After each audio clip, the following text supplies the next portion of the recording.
আওয়ামী লীগের এত দুর্ভাগা পরিস্থিতি পড়েছে, তারা এখন বিভিন্ন দলের আশ্রয়ে যেতে হচ্ছে তাদের। আওয়ামী লীগের ভোকাবুলারি এখনো চেঞ্জ হয় নাই, এখনো তারা বলে যে আসতেছি, তোদেরকে খাইয়া ফেলবো। তারা এখনো বলে যে আর কয়দিন আপা আসুক, দেখুক কি করে। তো ভাই এগুলো তো বলছেন পালাবো না, খেলা কি খেলা হবে, এগুলো তো বলছেন আপনারা, এগুলো তো পুরানো সিলেবাস। নতুন কোন সিলেবাসে আসেন, নতুন সিলেবাসে আসেন। আমরা চাই আপনারা বাংলাদেশের নাগরিক, আপনারা যদি অন্যায় করেন বাংলাদেশের রাষ্ট্র ব্যবস্থা আপনাদের বিচার হবে, আপনারা নিশ্চয়ই অস্বীকার করবেন না। আমরা আপনাদের ন্যায় বিচার চাই এবং মানুষের গণতান্ত্রিক অধিকার, রাজনৈতিক অধিকার চাই।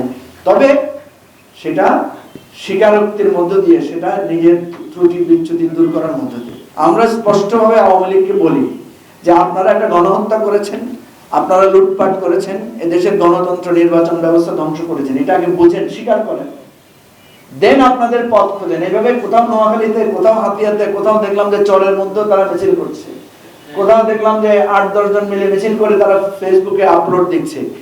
এটা আওয়ামী রাজনীতির বৈধতা তৈরি করবে না, বরং আওয়ামী লীগকে বাংলাদেশে একটা দুর্বল অবস্থানই প্রকাশ করবে। এবং নোয়াখালীতে আপনি দেখবেন হয়তো আগামী কয়েকদিনে ব্যাপকভাবে পুলিশি ধরপাকড় হবে এবং বহু যারা মিছিলে ছিল তারাও অ্যারেস্ট হবে, যারা মিছিলে ছিল না তারাও অ্যারেস্ট হবে। এই রাজনীতির এই চক্রটা আমরা বন্ধ করতে চাই।